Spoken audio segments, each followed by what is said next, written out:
부활을 본받고 그러므로 우리가 그의 죽으심과 합하여 세례를 받음으로 그와 함께 장사되었나니 이는 아버지의 영광으로 말미암아 그리스도를 죽은 자 가운데서 살리심과 같이 우리로 또한 새 생명 가운데서 행하게 하려 함이라. 만일 우리가 그의 죽으심과 같은 모양으로 연합한 자가 되었으면 또한 그의 부활과 같은 모양으로 연합한 자도 되리라. 우리가 그리스도의 죽음을 본받으면 당연히 부활도 본받게 된다.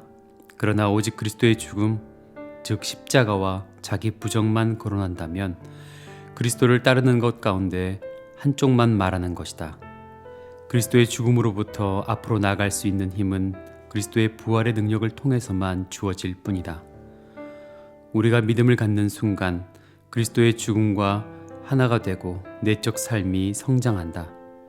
그리스도와 함께 죽는 것은 우리가 포기한 죄와 세상에 대한 옛 삶의 죽음을 의미할 때가 더 많다. 그리스도와 함께 살아난 것은 새로운 삶을 의미하는데 성령님이 옛 삶을 내쫓기 때문에 가능한 일이다. 진심으로 그리스도처럼 행하고 싶은 그리스도인에게 이렇게 그리스도의 부활을 본받는 것에 대한 지식이 필수적이다. 우리는 세상에서 그리스도처럼 살 수 있는 능력을 어디서 발견해야 하는지에 대한 답변을 여기서 살펴볼 필요가 있다. 우리는 주님이 죽음을 맞기 전에 연약한 생명을 갖고 계셨다는 것을 앞에서 이미 살펴보았다. 주님은 우리의 보증이 되시려고 죄의 권세를 감당하셨다. 죄는 제자들에게도 역시 권세를 발휘해서 성령님을 주시거나 그들이 바라는 것을 들어줄 수 없었다. 하지만 부활과 함께 모든 것이 변했다. 예수님은 전능하신 하나님의 능력으로 살아나셨고 부활의 생명은 영원한 능력으로 충만했다. 주님은 자신만이 아니라 제자들을 위해 죽음과 죄를 정복하셔서 부활하신 첫날부터 제자들을 자신의 성령과 기쁨과 하늘의 능력에 참여시킬 수 있었다. 이제 예수님께서 우리를 생명의 참여자로 만드셨다면 그것은 그분의 죽음 이전에 누리던 생명이 아니라 죽음을 통해서 얻은 부활의 생명이다. 이 새로운 생명은 이미 지옥과 사탄과 세상과 육신을 정복한 생명이고 인간의 본성 안에 있는 신적 능력을 지닌 생명이다. 이것은 주님의 부활을 본받을 때 주어지는 생명이다. 그가 죽으심은 죄에 대하여 단번에 죽으심이요 그가 살아계심은 하나님께 대하여 살아계심이니 이와 같이 너희도 너희 자신을 죄에 대하여 죽은 자요 그리스도 예수 안에서 하나님께 대하여 살아있는 자로 여길지어다. 하나님께서 성령님을 통해 그리스도의 부활을 본받는 영광스러운 삶을 우리에게 계시하시면 얼마나 좋을까. 거기서 우리는 그리스도와 하나 되는 삶을 살 수 있는 비밀스러운 능력을 발견하게 된다. 대부분의 그리스도인들에게 이것은 신비라서 그들은 삶의 죄와 약함과 패배로 얼룩져 있다. 그들은 그리스도의 부활이 자신들의 칭의를 충분히 증거할 수 있다고 생각한다. 그리스도께서 하늘나라에서 중보 사역을 계속하시려면 당연히 살아나야 한다고 생각한다. 하지만 그들은 그리스도의 영광스러운 부활의 생명이 이제는 그들의 일상적인 삶을 사는 능력이 되기 위함이었다는 사실을 알지 못한다.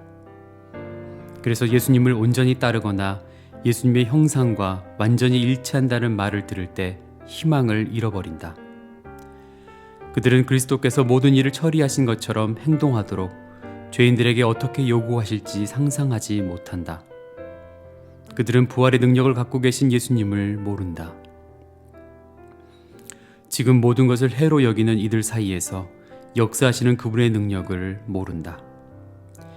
예수님과 달리 삶에 지치고 언제나 그분의 발자취를 따르고 싶은 사람들은 오라. 지금껏 알고 있던 삶보다 훨씬 나은 삶이 성경에 기록되어 있다는 사실에 놀랄 것이다. 지금부터 부활하신 그리스도를 본받는 것이 형언할 수 없는 보화가 된다는 사실을 소개하고자 한다. 먼저 세 가지를 질문해보자.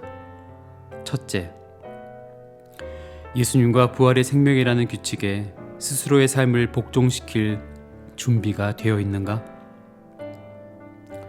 하나님의 영광과 뜻이 아니라 우리의 것만 구하고 야망과 교만과 이기심을 추구하면서 사람들에 대한 사랑이 부족한 우리는 예수님의 겸손과 순종과 사랑으로부터 얼마나 멀리 떨어져 있는지 알고 있다.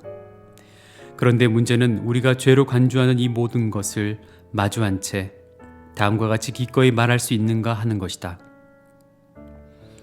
만일 예수님이 내 삶을 소유하신다면 나는 모든 권리를 포기하고 내 뜻대로 하고 행동하고 싶은 생각이 전혀 없다. 내 삶과 내가 소유한 모든 것과 나의 존재 전부를 주님께 바치고 그분의 말씀과 성령님이 명령하시는 일을 늘 실천할 것이다. 주님이 내 안에 살고 다스리신다면 흔들림 없이 진심으로 순종할 것을 약속한다. 이렇게 포기하려면 믿음이 필요하다. 그래서 두 번째 질문은 이렇다. 예수님이 자신에게 위임된 삶을 소유하시고 다스리시고 유지하신다는 사실을 믿을 수 있는 준비가 되어 있는가? 성도가 자신의 영적인 삶과 육적인 삶을 모두 그리스도께 위임하면 바울의 발언을 제대로 깨닫게 된다. 이제는 내가 사는 것이 아니요 오직 내 안에 그리스도께서 사시는 것이라. 이제 내가 육체 가운데 사는 것은 그리스도와 함께 죽었고 그리스도와 함께 살았으니 이제는 부활의 생명 안에서 살아있는 그리스도께서 새로운 삶을 소유하고 다스리신다. 부활의 생명은 감당할 수 있다고 해서 가질 수 있는 것이 아니다. 그렇다. 내가 어찌할 수 있는 생명이 아니다. 하지만 하나님의 축복이다. 예수 그리스도는 부활이시고 생명이시다. 그것이 바로 부활의 생명이다. 그리스도께서 직접 날마다 순간마다 그것을 바라보면서 자신과 함께 부활한 것처럼 살도록 보장하신다. 부활의 생명의 영이 되시는 성령님을 통해서 그렇게 하신다. 성령님은 우리 안에 계시고 우리가 예수님을 신뢰하면 살아있는 주님의 임재와 능력을 우리 안에 계속 유지시키신다. 우리가 살아있는 하나님의 성전의 모습대로 거룩한 삶을 살지 못하면 어떻게 해야 할지 걱정할 필요가 없다. 우리는 실제로 할 수 없다. 그리고 그리스도께서는 우리에게 그것을 요구하시지 않는다. 살아계신 부활의 예수님은 우리의 원수들에게 능력을 보여주셨다.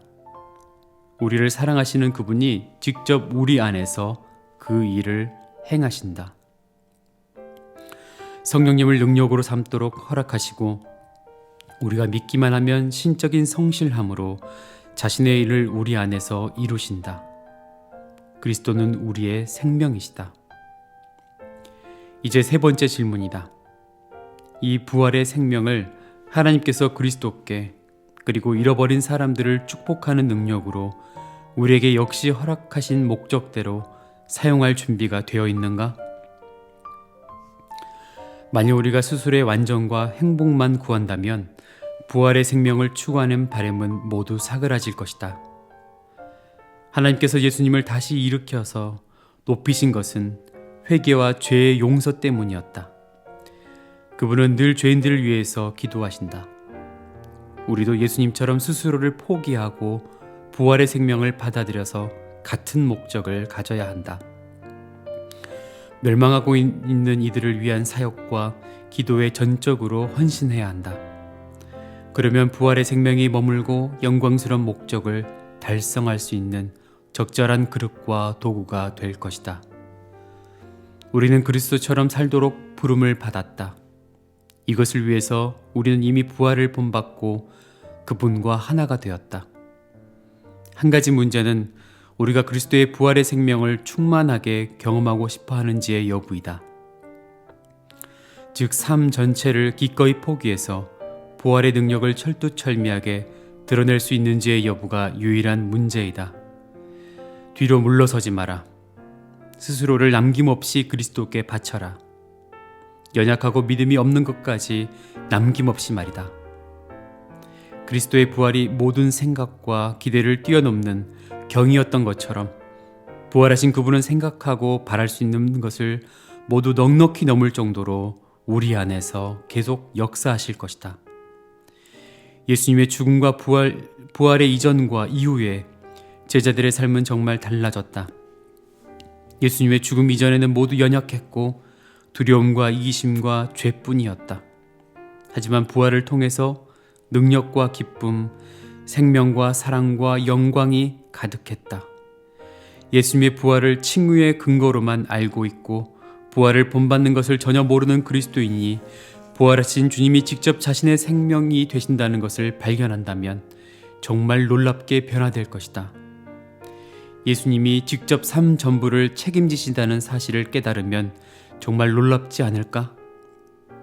이것을 아직 경험하지 못했다면 그리스도처럼 행하도록 부름받았지만 그럴 수 없어서 힘들고 지쳤다면 와서 부활하신 구세주께 삶을 모두 바치고 축복을 맛보라. 그분이 우리의 삶을 대신 사신다고 확신하라. 부활하신 주님, 내 영혼이 당신을 생명의 임금으로 찬양합니다. 당신은 십자가에서 나의 원수들 곧 사탄과 육신, 세상과 죄를 낱낱이 정복하셨습니다. 정복자이신 당신은 자기 사람들에게 부활의 생명이 지닌 능력을 나타내고 지속하십니다. 당신은 그들에게 부활을 본받게 해서 직접 하나가 되셨습니다. 이제 당신은 그들 안에 살면서 세상의 하늘의 능력을 보여주실 것입니다.